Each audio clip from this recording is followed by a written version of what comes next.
ان کا ساتھی ہے، ان کے کام کو آگے بڑھا رہا ہے، کیونکہ پوری دنیا تک پہنچانے کی اصل ذمہ داری کس کی تھی؟ محمد الرسول رحمت للعالمین وہ ہے نا، تو وہ انہوں نے پہنچانا تھا۔ اب جو بھی اسے پہنچا رہا ہے در حقیقت حضور کا ہاتھ بٹا رہا ہے، حضور کی طرف سے پہنچا رہا ہے۔ اور اس معنی میں آپ دیکھیں کہ جب حضرت ابو بکر صدیق رضی اللہ تعالیٰ عنہ خلیفہ بنے تو انہوں نے اپنے بارے میں کیا الفاظ استعمال کیے؟ انہوں نے فرمایا انا رسول اللہ، میں رسول ہوں اللہ کے رسول کا، یعنی محمد الرسول اللہ کس کے رسول ہیں؟ اللہ کے۔ اور ابو بکر کیا کہہ رہے ہیں؟ میں بھی رسول ہوں، مگر کس کا؟ رسول اللہ کا رسول ہوں۔ اور خود حضور نے کیا فرمایا؟ بلغوا انی ولو آیتن، پہنچاؤ میری طرف سے، آن مائی بیہاف، میری طرف سے مطلب یہ کہ یہ کام میں نے کرنا تھا، میری جگہ پہ تم کرو، خواہ ایک ہی آیت پہنچاؤ۔ تو اب جو حضرت سعد بن ابی وقاص جب ایران آئے تھے ان سے پوچھا کہ آپ لوگ کیوں آئے ہو؟ تو انہوں نے جواب دیا انا قد ارسلنا، ہم بھیجے گئے۔ اب یہ ایک فرق ہوتا ہے نا، ایک قوم ہے دوسری قوم پر حملہ کرتی ہے، وہ اس کی اپنی کوئی غرض ہوتی ہے، ہمیں خطرہ ہے تم سے، جیسے امریکیوں نے حملہ کیا افغانستان پر، ہمیں خطرہ ہے افغانوں سے، چلیں جی ایک وجہ ہو گئی۔ کوئی کسی پر حملہ کرتا ہے اس کا مال و اسباب چھیننے کے لیے کرتا ہے، بھائی تم کیوں آئے ہو؟ انہوں نے تو یہی سمجھ کے پوچھا تھا نا کیا چاہیے جو لینے آئے ہو؟ انہوں نے کہا نہیں ہم لینے نہیں آئے، ہم دینے آئے ہیں۔ انا قد ارسلنا، ہم تو بھیجے گئے ہیں، وی آر اپوائنٹڈ۔ تو اب یہ سمجھ لیجئے رسالت وہ شے ہے جو منتقل ہو، اس کا بار دوسرے کے کندھوں پر آتا ہے۔ تو محمد الرسول اللہ صلی اللہ علیہ وسلم کی جو بعثت ہوئی ہے، نبی وہ آخری ہیں لیکن رسول تا صبح قیامت ہیں۔ اب وہ رسالت کا کام کس نے کرنا ہے؟ امت نے کرنا ہے۔ اس کے لیے اللہ نے امت کو بھی چن لیا، وَاجْتَبَاكُمْ، تمہیں اس نے چن لیا۔ ثُمَّ أَوْرَثْنَا الْكِتَابَ، پھر ہم نے وارث بنا دیا اپنی کتاب کا، الَّذِي نَصْطَفَيْنَا مِنْ عِبَادِنَا، اپنے بندوں میں سے جن کو ہم نے مصطفیٰ کر لیا۔ بندے تو امریکی بھی اللہ ہی کے ہیں، جاپانی بھی اللہ ہی کے ہیں، چینی بھی اللہ ہی کے ہیں، ان میں سے جن کو ہم نے مسلمان بنا لیا وہ ذمہ دار ہو گئے، ان کو ہم نے اپنی کتاب اٹھوا دی، اب دوسروں تک پہنچانے کی ذمہ داری ان کی ہے۔ لِيَكُونَ الرَّسُولُ شَهِيدًا عَلَيْكُمْ، تاکہ رسول گواہ بن جائیں تم پر، وَتَكُونُوا شُهَدَاءَ عَلَى النَّاسِ، اور تم گواہ بن جاؤ تمام انسانوں پر۔ تو یہ رسالت اور نبوت کا یہ فرق بھی ذہن میں رکھیے۔ اب چلیے آگے۔ میں نے اپنی وہ پچھلی گفتگو ساری دوبارہ خود بھی سنی، بعض جگہوں کو میں نے سکپ کیا تھا کہ یہ ذرا علمی مباحث ہیں، ان کو چھیڑنے کا فائدہ نہیں ہے، لیکن میں نے یہ محسوس کیا ہے کہ بات آگے بڑھتی نہیں ان باتوں کو چھیڑے بغیر، تو آج میں کچھ چیزوں کو تھوڑا تھوڑا ٹچ کرنے پر مجبور ہوں۔ یہ ٹچ وہ والا نہیں ہے جو اسلام کا ٹچ لوگ دیکھتے ہیں، یہ وہ ہے کہ جس کو مطلب جو ضروری ہے اس بات کو آگے بڑھانے کے لیے۔ اب یہ دیکھیے کہ یہ جو انسان کو یہ جو علم دیا گیا ہے، جو ہر آدمی کے پاس ہے، مسلمان ہو یا کافر ہو، اس علم کے جو ذرائع ہیں وہ حواس خمسہ ہیں۔ ابھی میں نے گنے تھے آپ کے سامنے، آنکھ، ناک، کان، جو بھی یہ جو ہمیں اللہ نے حصے دیے ہیں، حصے جن سے ہم محسوس کرتے ہیں، یہ جو حصے ہیں انہیں حواس خمسہ کہتے ہیں، اور یہ مستند ذریعہ علم ہیں۔ یہ جو کچھ دیکھتے ہیں وہ ہوتا ہے، وہ واقعی شے ہوتی ہے جو وہ آنکھ میں نظر آتی ہے، اور جو واقعی شے ہوتی ہے اس کی آواز سنی جاتی ہے۔ اچھا، یہ سارا جو کچھ بھی ہم دیکھتے ہیں، سنتے ہیں، سونگھتے ہیں، محسوس کرتے ہیں، چکھتے ہیں، اس سب کی معلومات عقل کو پاس چلی جاتی ہیں۔ عقل اگر سلیم ہو، اب سلیم کی میں بعد میں وضاحت کروں گا، سالم سے یہ لفظ بنا ہے، یعنی وہ ڈیمیجڈ عقل نہ ہو، وہ پرورٹ مسخ شدہ عقل نہ ہو، وہ مریض اور جو ہے نا کسی مغالطے کا شکار عقل نہ ہو، سالم ہو، اپنی اصل پر قائم ہو، اس کا فنکشن صحیح ہو، اس کے اندر کوئی جو ہے نا وہ وائرس نہ آ گیا ہو عقل میں، تو وہ اگر صحیح نتیجے نکال رہی ہو تو یہ تعقل کا عمل ہے، یعنی ان معلومات کو وہ پروسیس کر کے نتیجے نکالتی ہے۔ اس طرح انسان کا علم آگے بڑھتا ہے، اور اس علم کی کیا اہمیت ہے کہ انسان کو جو زمین کی خلافت دی گئی اس کا سبب یہ والا علم ہے۔ خلافت کس علم کی وجہ سے دی گئی؟ یہ جو انسان کو اللہ تعالیٰ نے یہ عقل کا علم دیا ہے، اس کی بنیاد پر خلافت ملی ہے۔ کیوں؟ کیسے کہہ رہا ہوں یہ بات؟ سورہ بقرہ کا 4واں رکوع پورا ذہن میں لے کے آئیے۔ وَإِذْ قَالَ رَبُّكَ لِلْمَلَائِكَةِ إِنِّي جَاعِلٌ فِي الْأَرْضِ خَلِيفَةً، یاد کرو جب تیرے رب نے فرشتوں سے کہا میں ایک خلیفہ بنانے والا ہوں، تو فرشتوں نے کیا کہا؟ اجعل فیہا من یفسد فیہا ویسفک الدماء، آپ اس کو بنائیں گے خلیفہ، نائب، جانشین، جو خون ریزی کرے گا اور فساد مچائے گا زمین میں۔ وَنَحْنُ نُسَبِّحُ بِحَمْدِكَ وَنُقَدِّسُ لَكَ، جبکہ ہم آپ کی تسبیح بھی کرتے ہیں، تقدیس بھی کرتے ہیں۔ مطلب یہ ہے کہ وہ فسادی ہے، ہم پرامن ہیں، تو خلافت جو ہے وہ اس کو دی تو بڑی گڑبڑ ہو جائے گی۔ انہوں نے اپنی سمجھ کے مطابق یہ بات کہی۔ اب دیکھیے مطلب جو عبادت ہے اس میں فرشتوں تک تو انسان نہیں پہنچ سکتا نا۔ انہوں نے اسی بنیاد کی پر یہ بات کہی تھی کہ آپ خلافت کے حقدار ہم ہیں۔ اللہ نے فرمایا نہیں، اس کی بنیاد کوئی اور ہے۔ پھر اس کی وضاحت آ گئی، وَعَلَّمَ آدَمَ الْأَسْمَاءَ كُلَّهَا، اللہ نے آدم کو تمام چیزوں کا ناموں کا علم دے دیا۔ یہ ان چیزوں کو پرکھنا، ان کے خواص کیا ہیں، خاصیات کیا ہیں، یہ کیا شے ہے، یہ کیسے بنی ہے، اس کا کام کیا ہے، یہ سارا علم اللہ نے آدم کو دے دیا۔ وَعَلَّمَ آدَمَ الْأَسْمَاءَ كُلَّهَا ثُمَّ عَرَضَهُمْ عَلَى الْمَلَائِكَةِ، چونکہ انہوں نے بھی دعویٰ کیا تھا کہ ہم حقدار ہیں تو ان کے سامنے پیش کیا۔ قَالَ فَأَنبِئُونِي بِأَسْمَاءِ هَؤُلَاءِ، تو اللہ نے کہا کہ یہ جو چیزیں ہیں ان کے ذرا مجھے بتاؤ نا، خواص کیا ہیں، اس کی کیمسٹری کیا ہے، فزکس کیا ہے، ذرا بتاؤ نا، اس کا ماس کتنا ہے اور اس کی ویلوسٹی کیا ہے، بتاؤ نا ذرا مجھے، ادھر آؤ نا، مجھے ان کے خواص بتاؤ۔ وہ انہوں نے ہاتھ کھڑے کر دیے، لا علم لنا الا ما علمتنا، ہمارے پاس تو اتنا ہی علم ہے جتنا تو نے ہمیں سکھایا۔ اس بات کو سمجھیں، یہ کیا بات ہے؟ یہ بات ہے جیسے ہمیں فرشتے نظر نہیں آتے، ہماری آنکھ فرشتہ نہیں دیکھ سکتی، مرغا دیکھ سکتا ہے۔ دیکھیں مرغا ہم سے حقیر جانور ہے نا، اسے فرشتے نظر آ جاتے ہیں، ہمیں نہیں نظر آتے۔ اچھا ہمیں شیطان نظر نہیں آتا، کھوتے کو نظر آ جاتا ہے۔ سمجھ آئی میری بات کی میں کیا کہہ رہا ہوں؟ تو ایک شے ہو سکتا ہے ہمیں پتہ لگ رہا ہو یہ کیا چیز ہے، وہ کسی اور فرشتے کو نہ پتہ لگ رہا ہو یہ کیا چیز ہے، اور ایک دوسری شے جس کا ہمیں نہ پتہ لگ رہا ہو اس کا ہو سکتا ہے مرغے کو پتہ لگ رہا ہو اور گدھے کو پتہ لگ رہا ہو۔ تو اسی طرح سمجھ لیجئے کہ یہ جو ہم بڑی آسانی سے کہہ لیتے ہیں یہ آگ ہے، یہ گرم ہوتی ہے، یہ پانی ہے، یہ تر ہوتا ہے، یہ ہمیں پتہ ہے، یہ فرشتوں کو نہیں پتہ۔ یہ علم اللہ نے ہمیں دیا ہے، یہ علم فرشتوں کے پاس نہیں ہے، لہٰذا وہ اس میں جواب دے گئے، انہوں نے کہا یہ تو ہم سے نہیں ہو سکتا ہے۔ تو اس پر اللہ نے فرمایا کہ میں نے تمہیں پہلے ہی نہیں کہہ دیا تھا کہ جو کچھ میں جانتا ہوں وہ تم نہیں جانتے؟ تو خلافت کس بنیاد پہ ملی؟ اس علم کی بنیاد پہ ملی، وگرنہ عبادت میں تو فرشتے آگے تھے۔ یہ علم جو انسان کو اللہ نے دیا، اس کی اہمیت کیا ہے، اس کی حیثیت کیا ہے، اس کو سمجھ لیں کہ یہ علم وہ ہے کہ جس نے انسان کو کائنات کی تسخیر کرنے کے قابل بنایا ہے۔ آپ چاند پہ پہنچے ہیں تو کس علم کی بنیاد پر پہنچے ہیں؟ وہ یہی علم ہے۔ آپ جو ہے نا مریخ پہ جانے کی تیاریاں کر رہے ہیں تو کس علم کی بنیاد پر کر رہے ہیں؟ وہ یہی علم ہے، یہ کوئی معمولی علم نہیں ہے۔ یہی چوتھا رکوع ہے، اس کے آخر میں ایک اور علم کا بھی ذکر کیا، فرمایا وَإِمَّا يَأْتِيَنَّكُم مِّنِّي هُدًى فَمَن تَبِعَ هُدَايَ فَلَا خَوْفٌ عَلَيْهِمْ وَلَا هُمْ يَحْزَنُونَ، تو جب تمہارے پاس میری طرف سے ایک اور علم آئے، ہدایت آئے، تو جو اس ہدایت کی پیروی کرے گا ان کے لیے کوئی خوف نہیں ہوگا، ان کے لیے کوئی حزن نہیں ہوگا، غم نہیں ہوگا۔ یہ علم ہے علم نبوت، وہ پہلا علم علم عقل، یہ علم علم نبوت۔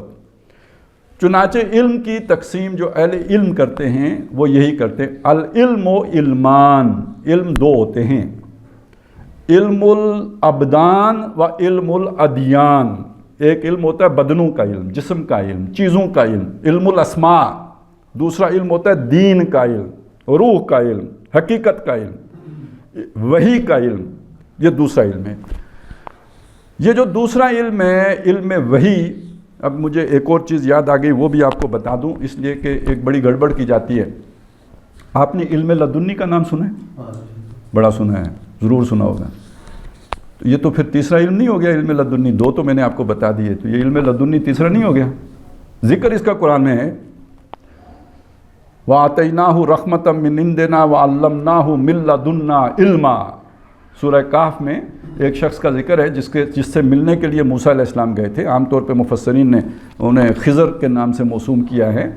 تو ان سے جب وہ ملنے کے لیے گئے، پہلے رستہ بھول کے آگے نکل گئے، پھر جب وہ نشانی پہچان لی تو فَارْتَدَّ عَلَىٰ آثَارِهِمَا قَصَصًا، پھر جو اپنے نقش پا پر پلٹ کے واپس آئے، فَوَجَدَا، جب واپس آئے تو اس مقام پر ان دونوں نے پایا، جو موسیٰ علیہ السلام کے ساتھ ان کا نوجوان ساتھی تھا، دونوں نے وہاں پہ دیکھا عَبْدًا مِّنْ عِبَادِنَا، ہمارے بندوں میں سے ایک بندے کو، آتَيْنَاهُ رَحْمَةً مِّنْ عِنْدِنَا، جسے ہم نے اپنے پاس سے رحمت سے نوازا تھا، وَعَلَّمْنَاهُ مِن لَّدُنَّا عِلْمًا، اور اسے اپنے پاس سے علم عطا کیا تھا۔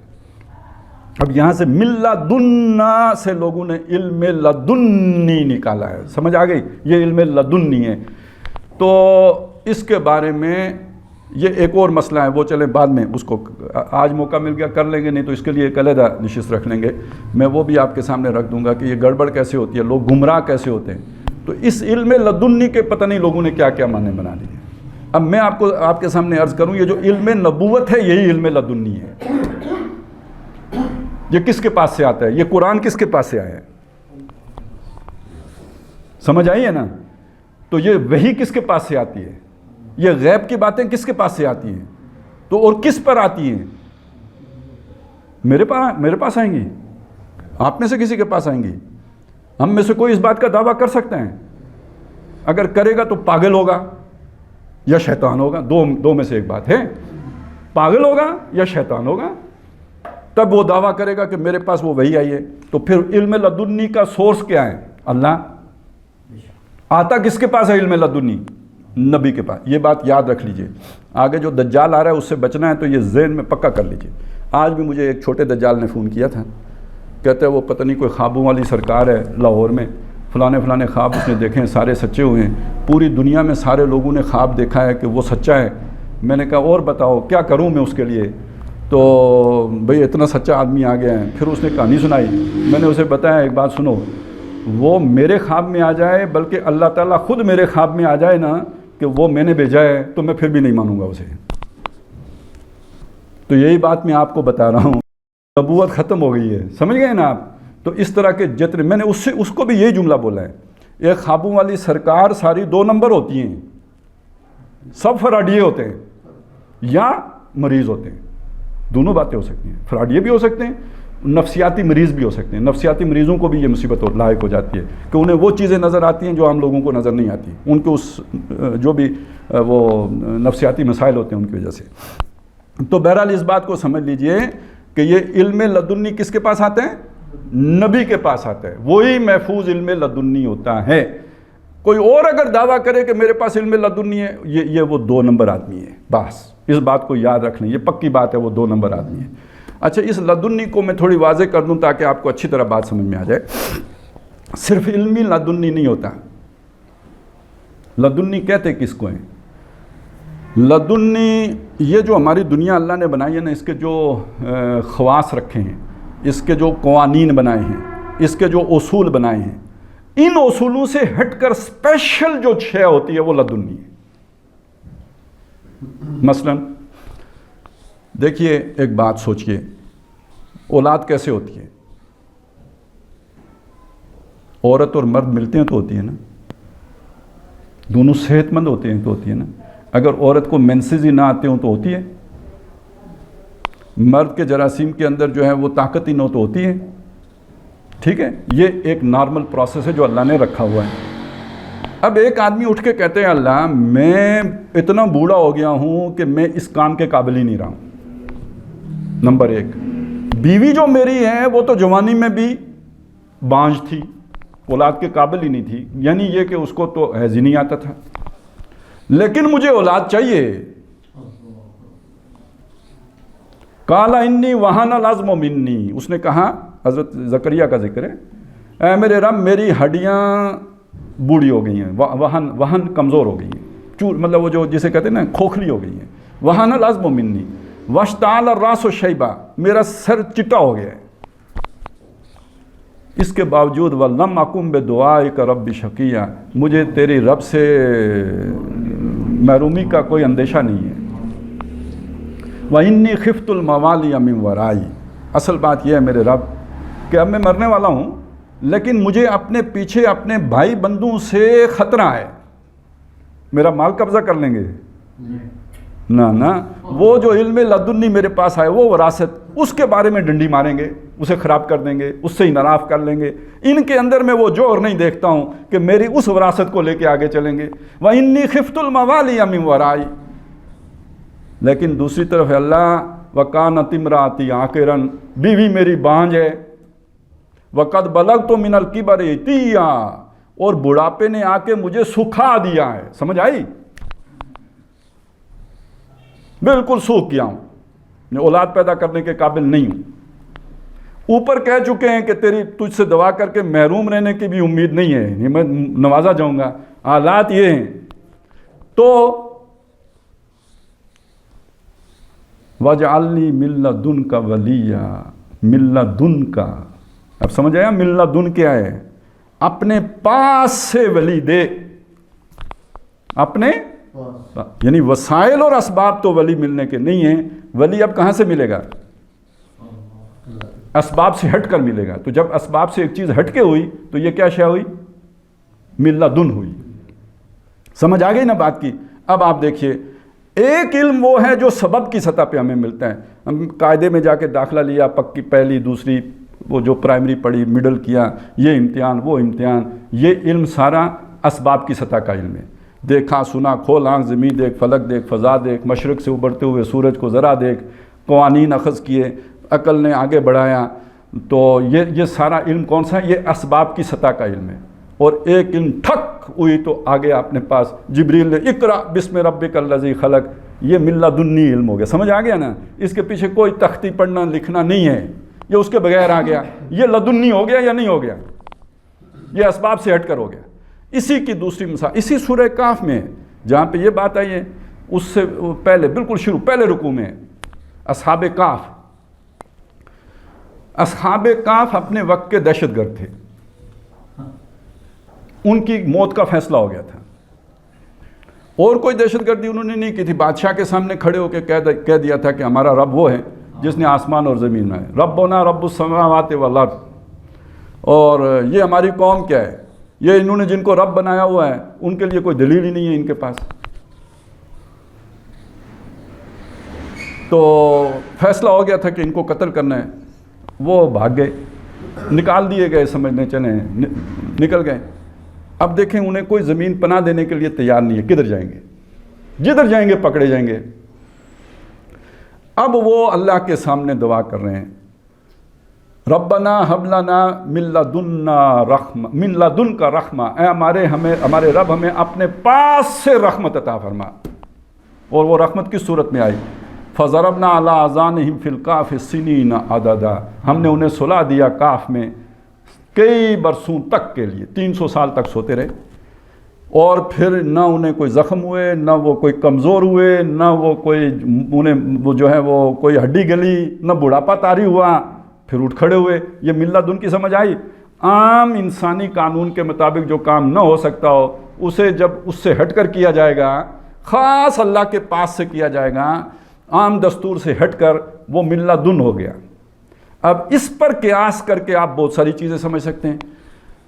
دیکھیں ایک آدمی کو آگ میں ڈال دیں، اگر وہ بچ کے نکل آیا تو یہ مِن لدنی ہوا کہ نہیں ہوا؟ یہ نجات لدنی ہے یا نہیں ہے؟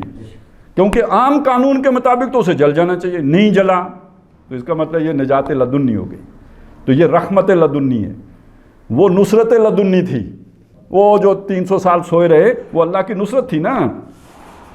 نصرت سب کو حاصل ہے لیکن یہ ایک خاص نصرت تھی، یہ نصرت لدنی ہو گئی. یہ علم لدنی ہو گیا جو ان ذرائع سے ہٹ کے حاصل کیا. میرا خیال ہے بات پوری طرح سمجھ میں آ گئی ہوگی. اب آپ خود یہ فیصلہ کر سکتے ہیں کہ یہ علم لدنی کس کے پاس آتا ہے.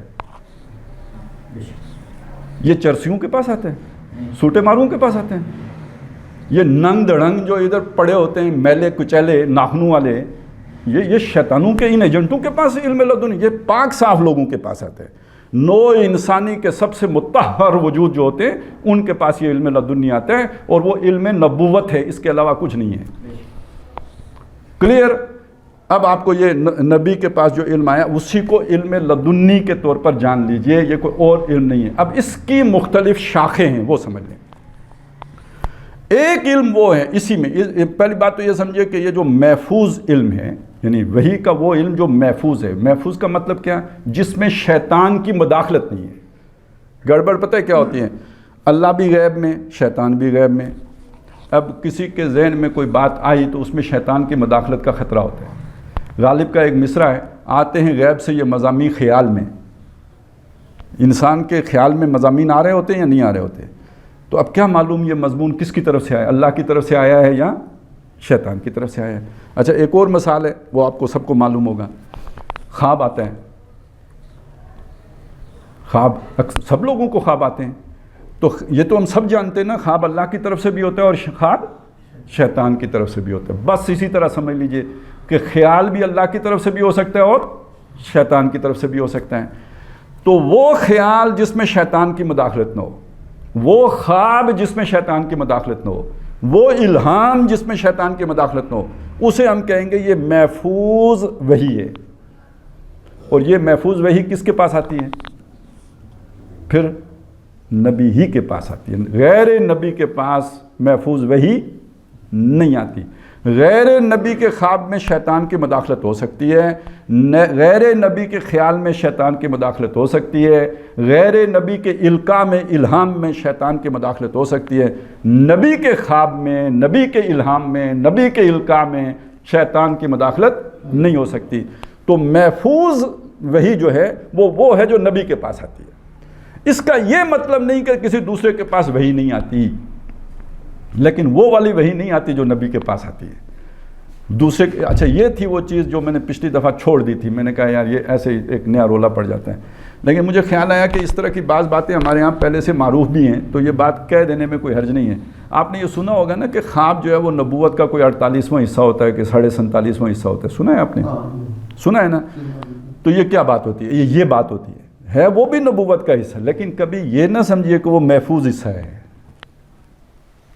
وہ محفوظ نبی کا خواب ہوگا تو سچا ہے، لیکن کسی غیر نبی کا ہوگا تو ضروری نہیں سچا ہو، اس کے اندر شیطان کا ملاوٹ بھی ہو سکتی ہے۔ تو اگر خواب 47.5واں حصہ ہوتا ہے تو خیال بھی اسی درجے میں شامل کر لیجئے۔ اتنی سی نبوت کا سلسلہ جاری ہے، لیکن یہ وہ والی نبوت نہیں ہے جو کسی نبی جو ایک اعلانیہ نبی ہوتا ہے یا جس کو اللہ چن لیتا ہے، یہ وہ والی نبوت نہیں ہے۔ بہرحال انسان اللہ کی مخلوق ہے تو اس کے ساتھ اللہ تعالیٰ اس کے دل میں بات ڈالتا رہتا ہے۔ حدیث میں آتا ہے تمام انسانوں کے دل اللہ کی 2 انگلیوں کے درمیان ہے، جدھر چاہے موڑ دے۔ یہ بھی آتا ہے اللہ تعالیٰ جب چاہے دین کی مدد کرنا، کسی فاسق و فاجر کے ذریعے سے بھی دین کو فائدہ پہنچا دیتا ہے۔ تو اس کے دل میں کون بات ڈالتا ہے؟ یہ دل میں بات ڈالنا بھی وحی کی ایک قسم ہے، اس کو بھی آپ نبوتی کی ایک قسم کہیں، لیکن یہ وہ والی نبوت نہیں ہے کہ جس کی بنیاد پر کوئی کھڑا ہو کے دعویٰ کر سکے کہ میں نبی ہوں، اور اگر کوئی کرے گا تو یہ شیطان ہے، یہ میں پھر بتا دوں۔ چلیں اب آگے بڑھیں، یہاں تک اگر بات آپ کی سمجھ میں آ گئی تو اب ہم ذرا دوسری طرف چلتے ہیں۔ تھوڑا میں یعنی یہ ذکر آتا ہے نا قرآن مجید میں کہ اس کے ذریعے سے بوتوں کو اللہ گمراہ بھی کرتا ہے اور بوتوں کو ہدایت بھی دیتا ہے۔ میں چاہتا ہوں یہ مضمون بھی یہاں پہ میں بیان کر دوں، اور اسی کا تعلق ہے عقل سلیم کے ساتھ۔ اچھا یہ مضمون آیا کہاں پہ ہے؟ سورہ بقرہ میں آیا، یضل بہ کثیرا و یہدی بہ کثیرا۔ اللہ تعالیٰ اس کے ذریعے سے بوتوں کو ہدایت دیتا ہے، بوتوں کو گمراہ کرتا ہے۔ اچھا وہی کون؟ یہ ہے کیا؟ یہ اللہ کا محفوظ کلام ہے۔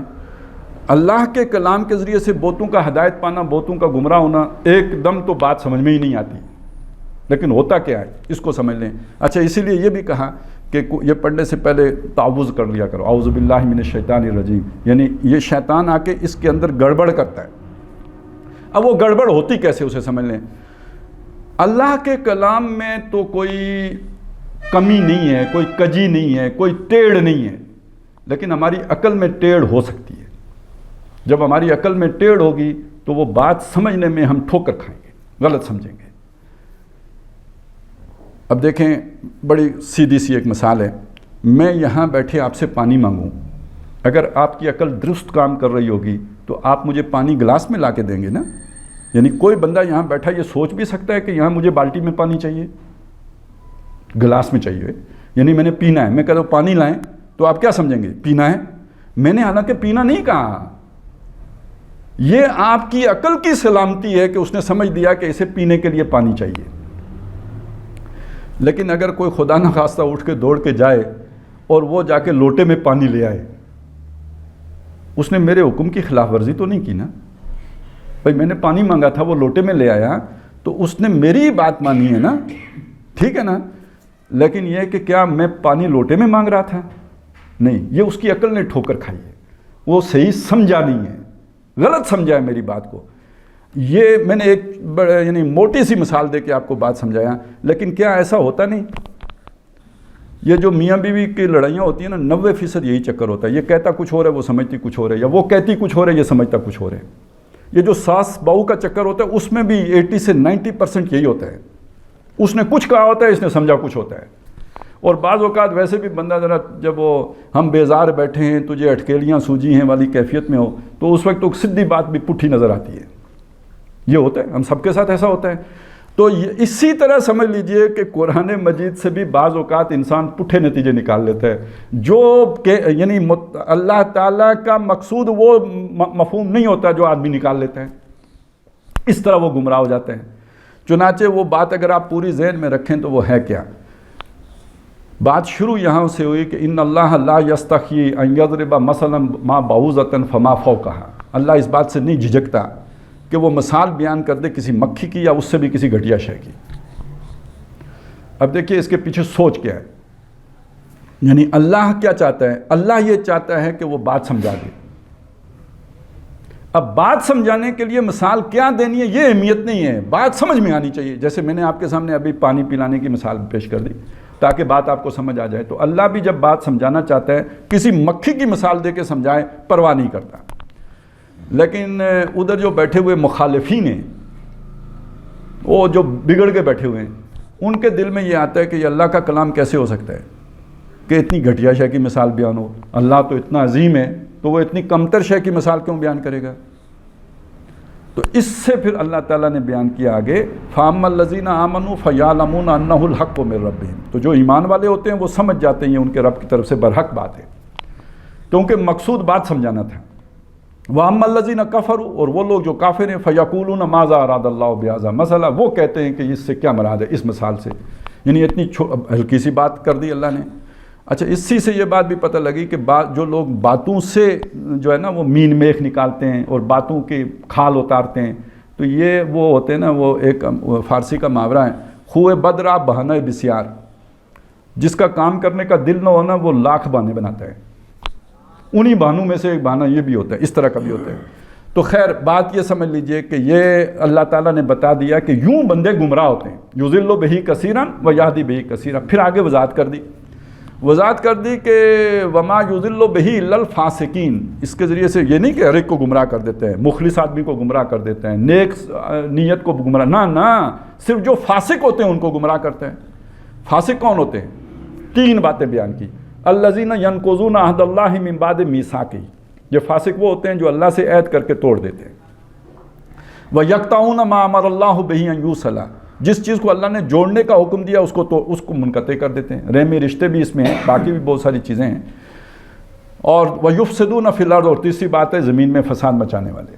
یہ فساد مچانا یعنی دنیا کی محبت فساد پیدا کر دیتی ہے. ایک شے میں بھی حاصل کرنا چاہتا ہوں، آپ بھی حاصل کرنا چاہتے ہیں، تو لڑے بغیر تو نہیں حاصل ہو سکتی نا. پھر فساد تو یہیں سے شروع ہو جاتا ہے. یہ جو حب جاہ ہے، حب مال ہے، حب دنیا ہے، یہ فساد پیدا کر کے چھوڑتی ہے. تو سمجھ آئی یہ جو دنیا کی محبت ہے یہ فسق تک لے کے جاتی ہے. جب بندہ فاسق ہو گیا پھر اللہ کی کتاب سے بھی گمراہ ہوگا. وما یضل بہ الا الفاسقین الذین ینقضون عہد اللہ من بعد میثاقہ ویقطعون ما امر اللہ بہ ان یوصل ویفسدون فی الارض. پہلی بات یہ سمجھ، پہلا نقطہ یہ ہے. دوسرا نقطہ سمجھیں گمراہ کیسے ہوتا ہے. ایک آیت وہ ہے جس کا مفہوم بالکل واضح ہے، جس کے 2 معنی ہو ہی نہیں سکتے. مثلا میں نے جیسے ابھی مثال دی کہ میں نے آپ سے پانی کہا تو اس کے تو 2 معنی ہو سکتے ہیں نا، لوٹے میں لائیں یا گلاس میں لائیں. لیکن یہ یا ٹھنڈا لائیں یا گرم لائیں، کئی معنی ہو سکتے ہیں. لیکن اگر میں آپ سے کہوں کہ یہ جو آپ نے ٹوپی پہنی ہوئی ہے یہ مجھے دیں، تو اس کے کتنے معنی ہو؟ اس کے تو 2 معنی ہو ہی نہیں سکتے نا. یہ تو ایک ہی معنی ہے، جو ٹوپی آپ نے پہنی ہوئی ہے یہ مجھے دے دیں. تو اس میں تو کوئی گنجائش ہی نہیں ہے کوئی ٹیڑھے معنی نکالنے کی. گنجائش وہیں ہوتی ہے کہ جہاں جس بات کے ایک سے زیادہ معنی نکل سکتے ہوں. چنانچہ اب آ جائیں سورہ آل عمران پر. وہاں پہ ذکر ہوا کہ وہی اللہ جس نے یہ کتاب اتاری. منہ آیات محکمات ہن ام الکتاب واخر متشابہات. اس کتاب کے اندر کچھ آیات وہ ہیں جو متشابہ ہیں. متشابہ جن میں شبہ ہو سکتا ہے، جن میں ایک سے زیادہ معنی کا امکان ہے. اور دوسری آیات وہ ہیں جو محکم ہیں، جن کے اندر 2 معنی ہو ہی نہیں سکتے، سیدھی ہیں، پکی ہیں. وہ جو پکی ہیں وہ تو اصل کتاب ہے، لیکن یہ جو متشابہات ہیں ان کے ایک سے زیادہ معنی ہو سکتے ہیں. فَأَمَّا الَّذِينَ فِي قُلُوبِهِمْ زَيْغٌ. تو جن لوگوں کے دلوں میں زیغ ہوتا ہے، ٹیڑھ کجی، اس کی میں وضاحت بعد میں کروں گا، ابھی بس یہ سب. جن کے دلوں میں کجی ہوتی ہے، ٹیڑھ پن ہوتا ہے، کج ہوتے ہیں یا کج فہم ہوتے ہیں، یا جو سلامتی عقل یا سلامتی فکر سے محروم ہوتے ہیں ان کا معاملہ یہ ہوتا ہے فَيَتَّبِعُونَ مَا تَشَابَهَ مِنْهُ، تو جو متشابہ انہیں لگتا ہے اس کے پیچھے چل پڑتے ہیں، اس کے پیروکار بن جاتے ہیں۔ کیوں؟ وَابْتَغَاءَ الْفِتْنَةَ، ایک نئی بات کی تلاش میں۔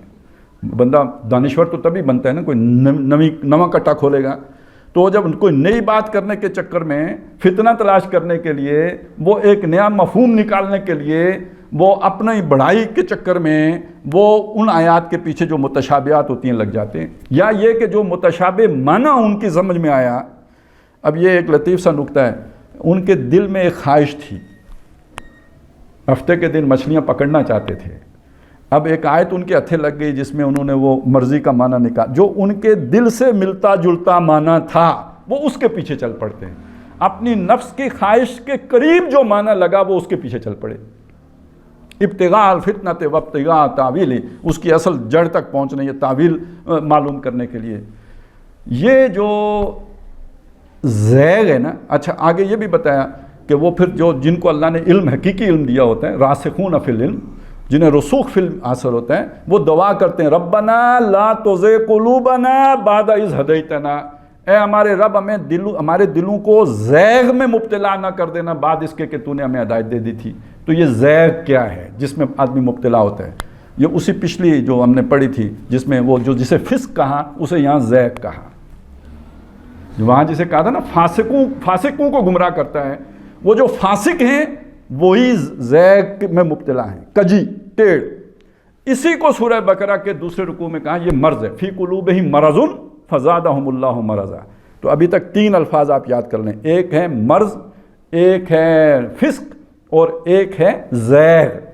جن کے دلوں میں یہ 3 چیزیں ہوتی ہیں، یا یہ تینوں ایک ہی چیز کے 3 نام ہیں، مرض ہے، زیغ ہے یا فسق ہے، ان کو اللہ گمراہ کرتا ہے۔ سب کو گمراہ نہیں کرتا، ان کو گمراہ کرتا ہے۔ اچھا یہ گمراہ ہوتے کیسے؟ اب اس کی اللہ نے خود وضاحت کر دی۔ یہ سورہ مدثر کی دوسرے رکوع کی آیات، پہلے رکوع کی آیات ہیں، وہاں پہ ذکر آیا کہ یہ جو یہ ہے نا دوزخ، اس کے اوپر علیہا 19 فرشتے اللہ نے تعینات کیے ہیں۔ اب دیکھیے وہاں پہ فرشتوں کا لفظ نہیں ہے، الفاظ کیا ہیں؟ علیہا، اس کے اوپر یعنی دوزخ پر 19 ہیں، لفظی ترجمہ میں نے کر دیا، اس پر 19 ہیں۔ اس کے 2 معنی ہو سکتے ہیں یا نہیں؟ 19 انسان ہیں، 19 جن ہیں، 19 فرشتے ہیں، 19 کیا ہیں اس کی وضاحت نہیں، بس یہ ہے کہ 19 ہیں، تو اس کے ایک سے زیادہ معنی ممکن ہے نا۔ تو اللہ کے کہنے کا مطلب کیا تھا؟ 19 فرشتے ہیں۔ مشرکین نے اس کا کیا معنی بنایا؟ انہوں نے معنی یہ بنایا کہ اس پہ 19 انسان ہیں۔ جب یہ معنی بنا لیا تو انہوں نے پھر خوب مذاق اڑایا، پہلے تو معنی خود بنایا، پھر اس معنی کا مذاق اڑایا۔ کیا معنی بنایا؟ معنی یہ بنایا کہ 19 انسان ہیں، مذاق کیا اڑایا؟ بھئی ہم ہزاروں ہیں، وہ 19 ہیں، ہمیں کیسے قابو کریں گے؟ ان میں ایک بہت بڑا پہلوان تھا، بڑا لڑاکو، کئی 100 آدمی اس کو جو ہے نا وہ گرا نہیں سکتے تھے۔ اس نے کہا یار 17 کو تو میں سنبھال لوں گا، باقی 2 کو تم دیکھ لینا، یعنی جیل پر ہی قبضہ کر لیں گے نا، مطلب یہ ہوا۔ تو اب آپ کو سمجھ آئی، یہ طریقہ ہوتا ہے، اسی میں آگے جا کے آتا ہے کہ کذالک یضل اللہ من یشاء، اس طرح اللہ گمراہ کرتا ہے جس کو چاہتا ہے، ویہدی من یشاء، جس کو چاہتا ہے ہدایت دیتا ہے۔ اب سمجھ آئی آدمی گمراہ کیسے ہوتا ہے؟ یعنی اس کا غلط معنی ذہن میں آ جاتا ہے، یہ اور کن لوگوں کے ذہنوں میں وہ غلط معنی آتا ہے؟ ان لوگوں کے ذہنوں میں وہ غلط معنی آتا ہے کہ جن کے دلوں میں کجی ہوتی ہے، زیغ ہوتا ہے، فسق ہوتا ہے اور مرض ہوتا ہے۔ اس کی وضاحت میں بعد میں، ابھی بس اتنا یاد کریے۔ اچھا یہ جو ہم نے دیکھا کہ آدمی گمراہ ہو جاتا ہے، تو یہ جو ذہن میں وہ الٹا معنی آتا ہے، یہ خود آ جاتا ہے یا کوئی ڈالتا ہے؟ یہ بڑا سوال ہے۔ مثلا ان کے ذہنوں میں یہ بات آ گئی نا کہ وہ 19 انسان ہیں، تو کس نے ڈالا؟ خود معلوم ہو گیا یا کسی نے ڈالا؟ قرآن مجید نے سورہ حج میں اس کی وضاحت بھی کر دی کہ وہ شیطان ڈالتا ہے۔ فرمایا کہ جب بھی کوئی نبی بھیجا اور جب بھی اس نے یعنی تلاوت کی آیات، اللہ کا پیغام پڑھ کے سنایا، جیسے آج ہم پڑھیں، جب بھی وہ تلاوت کرتا ہے، فَأَلْقَ الشَّيْطَانُ فِي أُمْنِيَتِهِ، شیطان اس کی تلاوت کے اندر اپنا القاء شامل کر دیتا ہے۔ اب آپ سمجھے، شیطان الفاظ تبدیل نہیں کر سکتا، قرآن کے الفاظ شیطان نہیں تبدیل کر سکتا، نبی تو محفوظ تبھی ہے نا کہ شیطان اس کے پاس آ ہی نہیں سکتا. اگر شیطان نبی کے الفاظ بدل سکتا ہو تو پھر وہ وحی محفوظ کیسے ہوئی؟ میں نے آپ کو بتایا تھا نا وہ وحی محفوظ ہے. تو کس سے محفوظ ہے؟ شیطان کی مداخلت سے محفوظ ہے. تو اس کا یہ مطلب نہیں کہ وہ اس نے الفاظ بدل دیے، الفاظ وہی رہتے ہیں. وہ جو القاء کرتا ہے شیطان، وہ القاء در حقیقت اس الفاظ کے مفہوم میں کرتا ہے. فَأَلْقَى الشَّيْطَانُ فِي أُمْنِيَّتِهِ، اس کی اس تلاوت کے اندر شیطان اپنا القاء شامل کر دیتا ہے. یعنی جو مخاطب ہے، جس کو خطاب کیا گیا، اس کے ذہن میں مفہوم الٹا آ جاتا ہے. اگر یہ آپ کو مشکل لگے کہ شیطان کیسے مداخلت کرتا ہے، تو بہرحال قرآن مجید نے کئی مقامات پر اس بات کی وضاحت کی ہے کہ شیطان انسان کے ساتھ یہ مداخلت کرتا ہے. مشہور بات ہے یوسوس فی صدور الناس، آپ پڑھتے ہیں یا نہیں پڑھتے؟ انسانوں کے سینوں میں وسوسہ اندازی کرتا ہے یا نہیں کرتا ہے؟ وہ یہی وسوسہ ڈالتا ہے. اسی طرح جو ہے نا وہ سورہ یعنی 8واں پارہ جہاں سے شروع ہوتا ہے، دوسری آیت ہے وَكَذَلِكَ جَعَلْنَا لِكُلِّ نَبِيٍّ عَدُوًّا، ہر نبی کے ہم نے اسی طرح بنائے ہیں دشمن. شیاطین الانس والجن، شیطان ہوتے ہیں وہ انسانوں میں سے بھی ہوتے ہیں، جنوں میں سے بھی ہوتے ہیں. یوخی بعضهم الی بعض، وہ ایک دوسرے کی طرف وحی کرتے ہیں. یعنی وہ شیطان ان انسانوں کی طرف وحی کرتے ہیں. زخرف القول غرورا، جھوٹ کی ملمح کی ہوئی باتوں کو وحی کرتے ہیں. اسی رکوع کے آخر میں جا کے آتا ہے وَإِنَّ الشَّيَاطِينَ لَيُوحُونَ إِلَىٰ أَوْلِيَائِهِمْ لِيُجَادِلُوكُمْ، وہ شیاطین اپنے دوستوں کی طرف وحی کرتے ہیں تاکہ وہ ان کی وحی کی ہوئی باتوں کی روشنی میں تم سے جھگڑا کریں، بحث کریں، تم وہی باتوں کے اندر سے مین میخ نکالیں، کھال اتاریں ان کی. تو یہ تو سارا یعنی وہ ایک سلسلہ ہے جو ان کی طرف سے ہو رہا ہوتا ہے.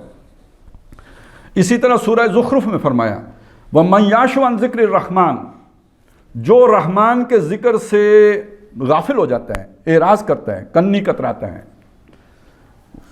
بھول جاتا ہے اللہ کو، وَمَنْ يَعْشُ عَنْ ذِكْرِ الرَّحْمَنِ نُقَيِّضْ لَهُ شَيْطَانٌ، اس پر ہم ایک شیطان مسلط کر دیتے ہیں. نُقَيِّضْ لَهُ شَيْطَانًا فَهُوَ لَهُ قَرِينٌ، وہ اس کا دوست بن جاتا ہے. وَإِنَّهُمْ لَيَصُدُّونَهُمْ عَنِ السَّبِيلِ، وہ جو شیطان اس کا دوست بن گئے ہوتے ہیں، ایسے لوگوں کو وہ شیاطین اللہ کی راہ سے بھٹکا کے دور لے جاتے ہیں.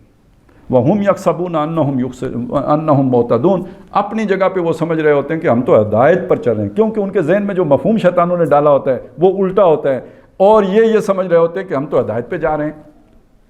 اب میرا خیال ہے یہ بات آپ کی سمجھ میں آ گئی ہوگی کہ وہ جو وحی محفوظ ہے، اس محفوظ وحی کے اندر شیطان کی ایک مداخلت ہوتی ہے.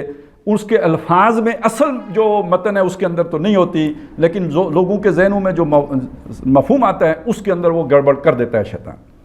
لیکن یہ گڑبڑ، یہ شیطان کو یہ اختیار کن لوگوں پر حاصل ہے؟ پھر وہ 3 الفاظ یاد کیجئے جو ہم نے قرآن سے نکالے ہیں، جن کے دلوں میں زیغ ہوتا ہے، جو فاسق ہوتے ہیں، اور نمبر 3 یہ کہ جن کے دلوں میں مرض ہوتا ہے.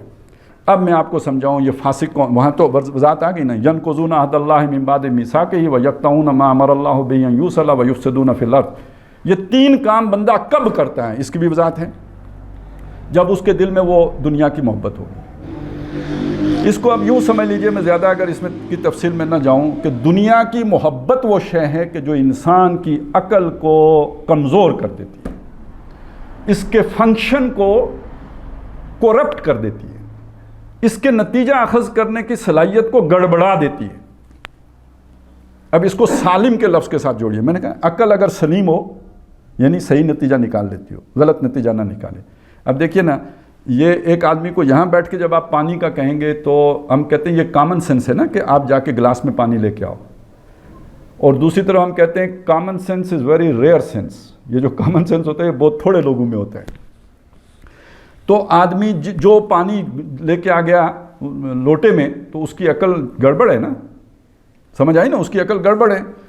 تو اس کے لیے پھر کچھ اصول ہیں جو بنائے جاتے ہیں، جسے آپ منطق کہتے ہیں نا. اب چلیں یہاں بھی سب منطق کیا ہے کہ ایک سلیم العقل آدمی جس طرح نتیجے نکالتا ہے، اس کے مقابلے میں وہ شخص جس کو مغالطوں کا شکار ہو کے نتیجے نکالے گا، تو اگر وہ ان اصولوں کی پیروی کر لے، بعد میں چیک کر لے جو اس نے نتیجہ نکالا، ان اصولوں پر جو منطق کے اصول ہیں، تو اسے اپنی غلطی کا پتہ لگ جائے گا. جہاں پہ مغالطہ لگا تھا وہاں پر اسے اپنی غلطی کا اندازہ ہو جائے گا. لیکن یہ جو شخص ہے جو سلیم العقل ہے، اس کو منطق پڑھنے کی ضرورت نہیں ہے، یہ بغیر منطق پڑھے بھی صحیح نتیجہ نکالے گا. اب سمجھ میں آ گئی کیوں؟ اس کی عقل سالم ہے.